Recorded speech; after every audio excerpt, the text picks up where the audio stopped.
आशुतोष जी, बहुत सारी कंडीशंस है जिनका पालन यहाँ पर करना होगा आर्यन को, वरना दिक्कत फिर उनको आ सकती है।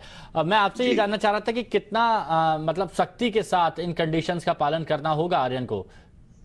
देखिए, जब भी कोई कोर्ट ऑर्डर करता है और उसमें कंडीशंस लगाता है बेल के लिए, तो वो कंडीशन जो है वो बेल का एक पार्ट ही है। अगर उस कंडीशंस को कंप्लाई अगर नहीं करता है अक्यूज, तो ऐसे तो इस ऑर्डर में ही लिखा हुआ है कि सामने वाला जो है मतलब एनसीबी जो है कैंसिलेशन के लिए भी जा सकती है। हालांकि अगर ये नहीं भी लिखा होता तो भी ऑथोरिटीज के पास ये जो है ऑथोरिटी होती है, पावर होता है कि वो जो है मूव करे कैंसिलेशन ऑफ बेल के लिए, क्योंकि टर्म्स एंड कंडीशंस को जो है कंप्लाई नहीं किया गया। तो जिस कंडीशन पे बेल दिया गया था, क्योंकि अब वो फंडामेंटली वही वायलेट कर दिया गया उसके कंडीशन को, इसलिए बेल जो है ये कैंसिलेशन का हकदार है और इसको कैंसिल करना चाहिए। ऐसा करके एनसीबी जो है जाती है, जा सकती है। अभी जैसे इस केस में हाई कोर्ट ने ऑलरेडी डायरेक्शन ही दे दिया है इसके ऊपर, और ये लिख दिया है कि सेशंस कोर्ट को, यानी कि जो स्पेशल कोर्ट है एनडीपीएस का, उसको ही इसके लिए पावर होगा। तो इवन उसके लिए जो है एनसीबी को हाईकोर्ट में जाने की जरूरत नहीं है जिसने बेल ग्रांट किया है। इनफैक्ट ऐसे सिचुएशन में वो डायरेक्टली जो है स्पेशल कोर्ट में जा सकते हैं। और जहां तक अभी ये ऑर्डर है, देखिए ये तो ऑर्डर अगर खिलाफ आता तो हो सकता है कि आर्यन खान जाते अपील में, हो सकता है उसको चैलेंज करते सुप्रीम कोर्ट में। और ये चैलेंज करना तो देखिए अभी भी एनसीबी चाहे तो करे, वो उनका अपना पर्सनल डिपार्टमेंट का जो है डिसीजन है। लेकिन जो कंडीशंस होते हैं वो फुलफिल करना बहुत जरूरी है। जो क्रिमिनल प्रोसीजर कोड है वो उसके हिसाब से जो टर्म्स एंड कंडीशंस है उसको कंप्लाई करना अनिवार्य है, वो मैंडेटरी है।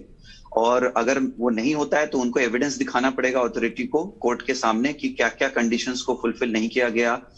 जैसे पासपोर्ट भी सबमिट करना है, या फिर हर फ्राइडे को जो है वहाँ विजिट करना है 2-3 घंटों के लिए एनसीबी के ऑफिस में जाकर के, और कोई भी विटनेस को जो है कांटेक्ट नहीं करना है, किसी भी विटनेस को टैंपर नहीं करना है, उससे उसके टच में नहीं रहना है। तो ये सारे जो टर्म्स एंड कंडीशंस हैं उसको कहीं ना कहीं जो है फुलफिल करते रहना है उनको टाइम टू टाइम। अच्छा संजीव चड्ढा जी, एक चीज मैं आपसे जानना चाहूंगा। देखिए आर्यन तो यहाँ पर छूट रहे हैं, लेकिन अभी जो खबर आई कि अरबाज मर्चेंट आर्यन के साथ नहीं, थोड़ी बहुत दिक्कतें अभी भी चल रही है, तो वो शाम तक छूटेंगे। और मुनमुन दमीचा को तो अभी तक जमानत के लिए कोई मिला ही नहीं है जो हस्ताक्षर कर सके। तो इसके बारे में थोड़ा सा रोशनी डालिए कि इनकी क्या भी दिक्कतें बढ़ सकती हैं।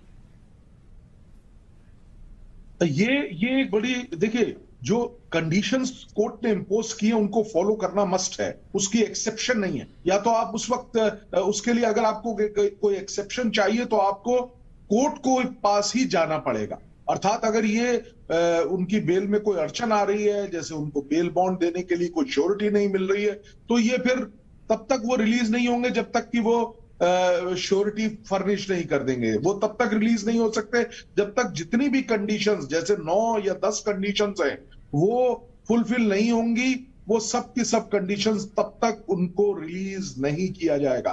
देखिए इस केस में भी जूही चावला जब आई थी तो वेरिफिकेशन हुआ उसका, सारे तथ्यों को देखा, और उसके बाद जो है सेशंस कोर्ट ने जो है कि रिलीज ऑर्डर पे सिग्नेचर करके और उसको प्रेषित किया आर्थर रोड जेल में। तो ये कंडीशंस तो मस्ट हैं, उसको उसकी कोई एक्सेप्शन नहीं है। कि अगर एक्सेप्शन चाहिए तो आपको स्वतः जाना पड़ेगा हाई कोर्ट के आगे, ना कि सेशंस कोर्ट के आगे, और कहना पड़ेगा कि ये प्लीज हटा दीजिए, या मैं पर्सनल बॉन्ड पे रिलीज कर दीजिए, या व्हाटएवर। संजीव जी, मुनमुन दमीचा मध्य प्रदेश से ताल्लुक रखती हैं, तो इससे तो कोई दिक्कत, कोई परेशानी शायद नहीं होनी चाहिए, या है?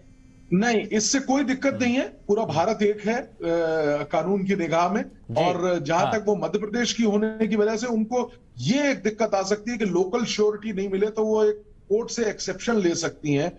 उसके लिए सेशन कोर्ट में वो विनम्र प्रार्थना कर सकती हैं कि मेरे पास